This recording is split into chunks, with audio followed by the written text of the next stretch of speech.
enfermedad más común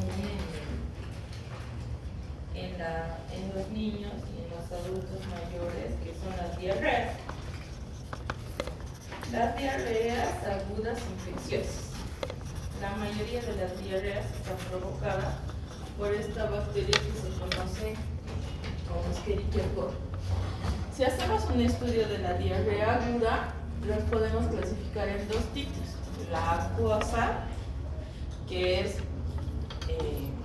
agua, todo lo que bota, y la diarrea con sangre, que se conoce con el nombre de disentería. La diarrea acuosa puede ser secretora, cuando además tiene moco y descama toda la mucosa del intestino, y la osmótica, cuando es más un desequilibrio en la permeabilidad de las paredes. Cuando hablamos de diarrea secretora, tenemos el Vibrio cholera, el microorganismo más representativo, que es el causante de la enfermedad que se conoce como cólera, la Escherichia coli enterotoxigénica, los vibrios no coléricos y la Shigella. Hablamos de diarrea osmótica cuando están incluidos todos los virus, rotavirus, algunos adenovirus, sapovirus, etc. Los parásitos, normalmente, cuando tomamos laxantes, la alimentación o el vómito de tipo intoxicación, y otra vez la Escherichia coli enteroagregativa. Cuando hablamos de disenterías, son invasivas porque las bacterias pene, estas dos tipos, generalmente las bacterias se encuentran sobre la superficie de la mucosa. En estos tipos puede ser invasiva cuando la bacteria penetra dentro del citoplasma de las células, y ahí tenemos la Shigella, la Escherichia coli enteroinvasiva, la Salmonella no tifoidea, el Campylobacter y la Yersinia. Y las dos más graves formas de Escherichia coli, que son la Escherichia coli enterohemorrágica tipo O157H7, que forma el síndrome urémico hemolítico, y la Escherichia coli enterohemorrágica O126H11, que forma otro tipo de síndrome diarreico. Entonces, como ustedes ven, hay 1, 2, 3, 4 tipos diferentes de Escherichia coli. La Escherichia coli normalmente vive en el tracto gastrointestinal. Todos tenemos. Es uno de los representantes mayores que vive en el tracto gastrointestinal. ¿Sí?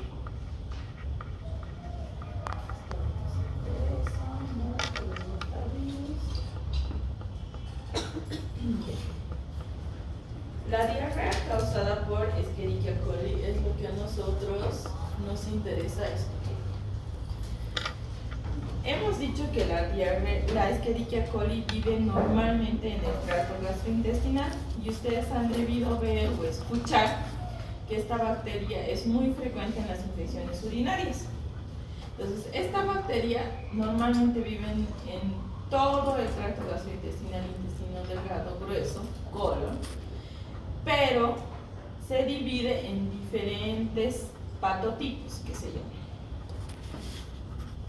Son 6 los más importantes: Escherichia coli enterohemorrágica, enterotoxigénica, enteroinfecciosa, enteropatogénica, enteroagregativa, y la Escherichia coli con adherencia difusa. Son 6 patotipos que producen diferentes tipos de diarrea.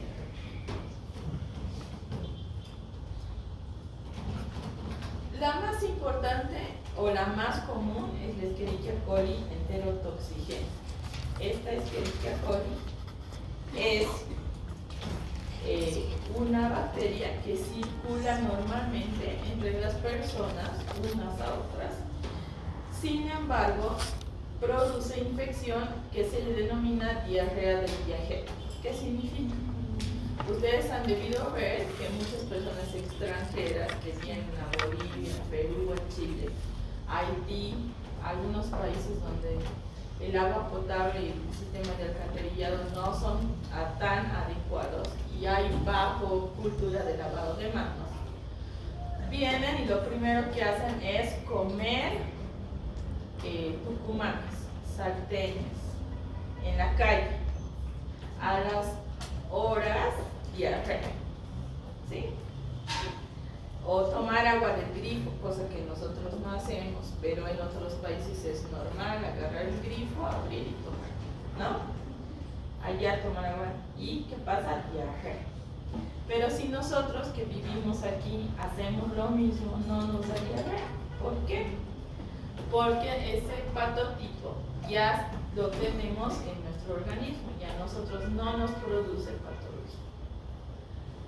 ¿A quiénes va a producir patología?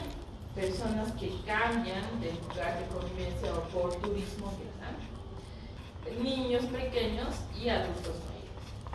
Probablemente si nosotros vamos de aquí a otro país, comemos en la calle, nos dé también de los viajeros, porque algunos factores de patogenicidad son un poco diferentes, pero esta es una bacteria propia de países en vías de desarrollo o poco desarrollados por un problema en la higiene de las manos, la manipulación de los alimentos y el alcantarillado y el agua potable.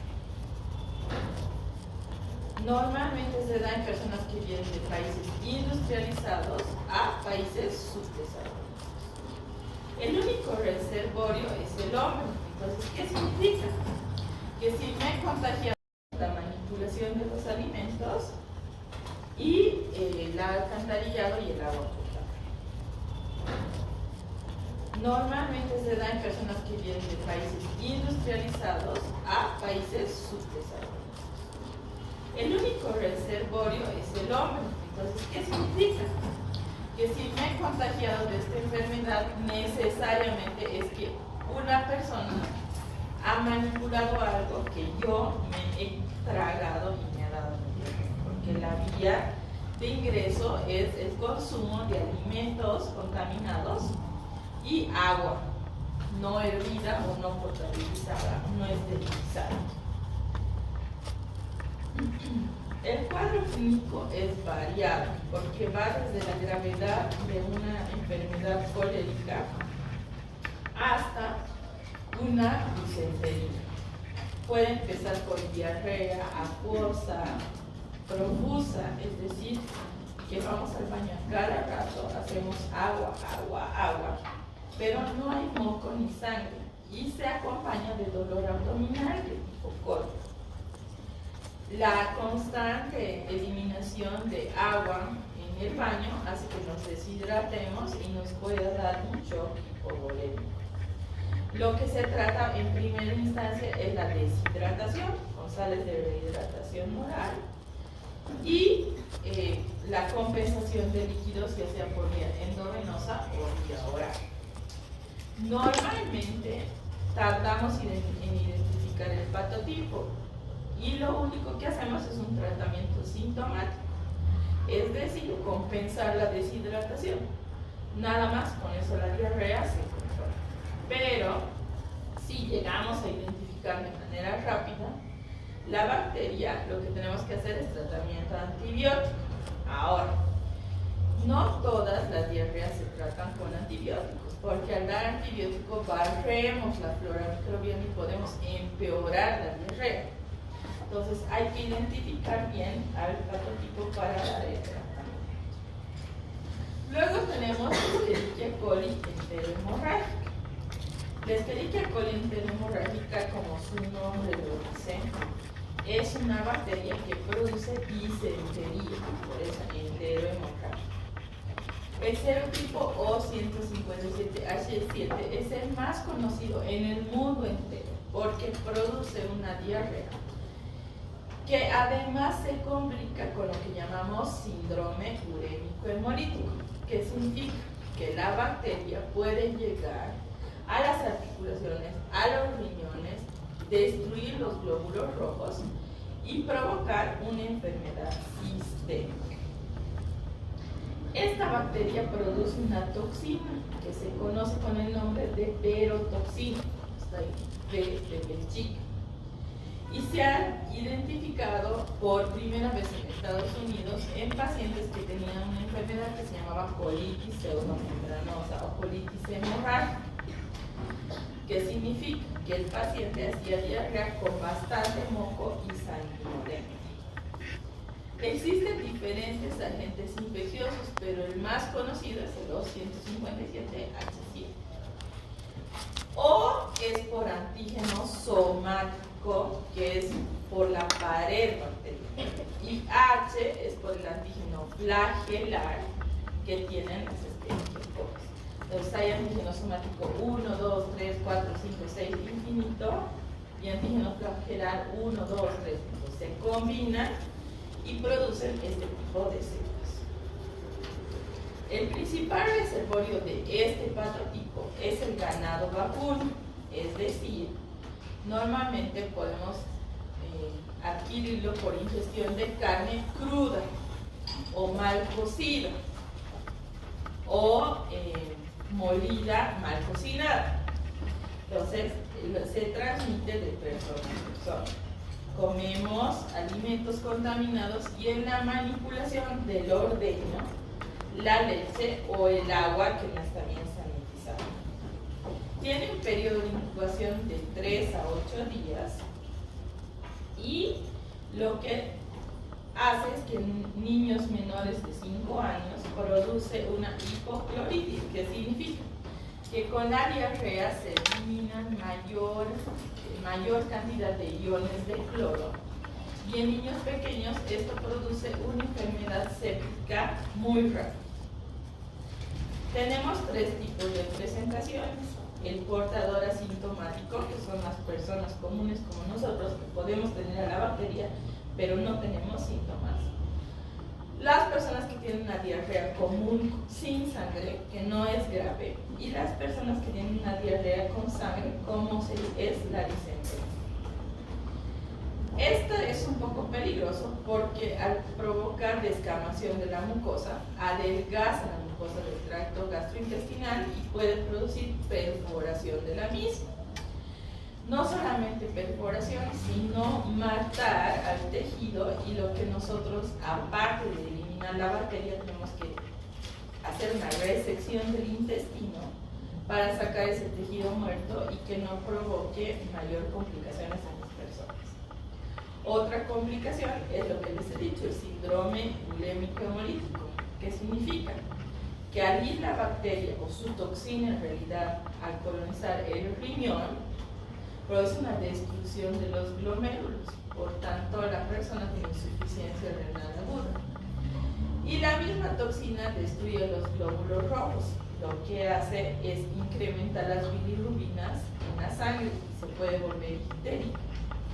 Y al disminuir los glóbulos rojos en la sangre, más la diarrea, más la insuficiencia renal, se produce una falla orgánica múltiple y el paciente puede morir. Otra consecuencia de la destrucción de los glóbulos rojos es la púrpura trombocitopénica, que lo que hace es bilirrubinas en la sangre y se puede volver ictérica. Y al disminuir los glóbulos rojos en la sangre, más la diarrea, más la insuficiencia renal, se produce una falla orgánica múltiple y el paciente puede morir. Otra consecuencia de la destrucción de los glóbulos rojos es la púrpura trombocitopénica, que lo que hace es destruir los glóbulos rojos y al mismo tiempo estimula la formación de coágulos. Entonces el paciente tiene coágulos en los vasos pequeños y también se puede morir por un isquemia. La otra Escherichia coli es la Escherichia coli enteroinvasiva. Esta, al igual que la enterohemorrágica, penetra la mucosa, se introduce dentro de las células que cubren el tracto gastrointestinal y produce una enfermedad parecida a la que produce la Shigella, que seguramente la van a ver en la próxima clase, lo que se conoce como disentería. A diferencia de la Escherichia coli enteropatogénica, la Escherichia coli enteroinvasiva se presenta más en países desarrollados, no en países subdesarrollados. Y el reservorio son los humanos, y también por manipulación de alimentos de mala manera. Su periodo de incubación es hasta las 18 horas, y a diferencia de las otras Escherichia coli que empiezan con diarrea, estas comienzan con dolor abdominal intenso, igual que una intoxicación alimentaria. Empezamos a botar heces acuosas y siempre nos da ganas de seguir así defecando. Eso se llama tenesmo. Luego tienen fiebre y en algún caso, tanto hacer pujar, puede haber una herniación del colon hacia afuera. ¿Sí? La Escherichia coli enteropatogénica, de nuevo, afecta, ya hemos dicho, a niños, a lactantes menores, y es muy conocida como la diarrea del lactante. En la actualidad, esta enfermedad se compara o se, ¿cómo se llama?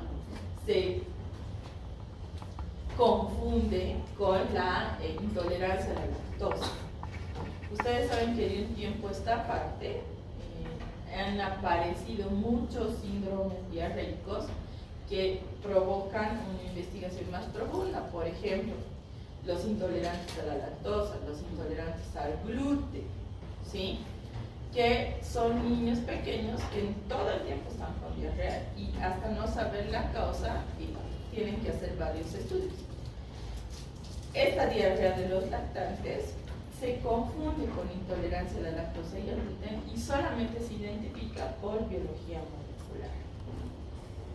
Se transmite igual de persona a persona y es común en lugares donde hay hacinamiento, por ejemplo, orfanatos, que las personas que cuidan a los bebés no se lavan bien las manos e introducen los biberones de uno a otro con su mano sucia y los niños desarrollan. Tiene un tiempo de incubación de 9 horas y los afectados son los lactantes, son los pequeños. Luego tenemos la Escherichia coli heteroagregativa. Es ya causante de diarrea en niños un poquito más grandes y tienen periodo de incubación de 20 a 48 horas. Tienen periodo de una forma clínica parecida a la Escherichia coli diarreogénica. Ustedes dirán, si hay tantas Escherichia coli, ¿es necesario saber cuál de ellas produce enfermedad? ¿Qué creen? ¿Por qué? El tratamiento es el mismo, es la misma bacteria. La gravedad. Si no el manejo, la gravedad, ¿no?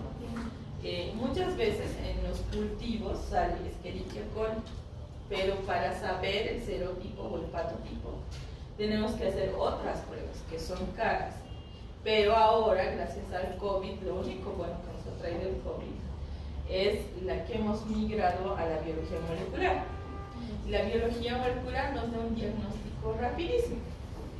¿Para qué nos sirve? Dependiendo de los grupos etarios, saber la diferenciación de patotipos nos sirve para ver cuál es el pronóstico de nuestro paciente. Todas han visto producen diarrea, cólicos, vómitos, todas. Pero ¿cuál hay que tratar?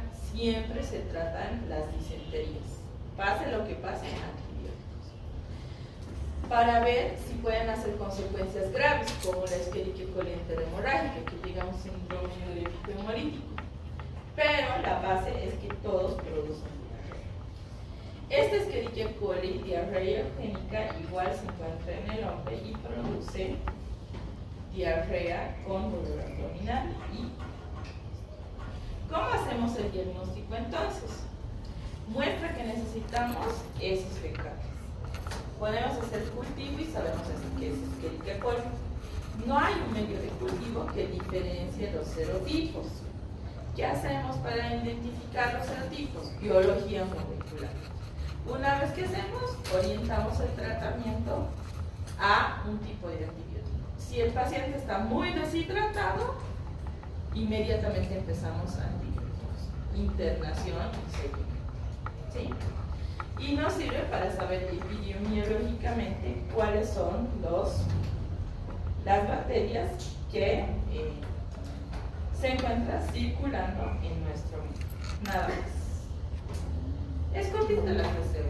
Escherichia coli serotipos se identifica en biología molecular. Son bacilos graves. ¿Listo?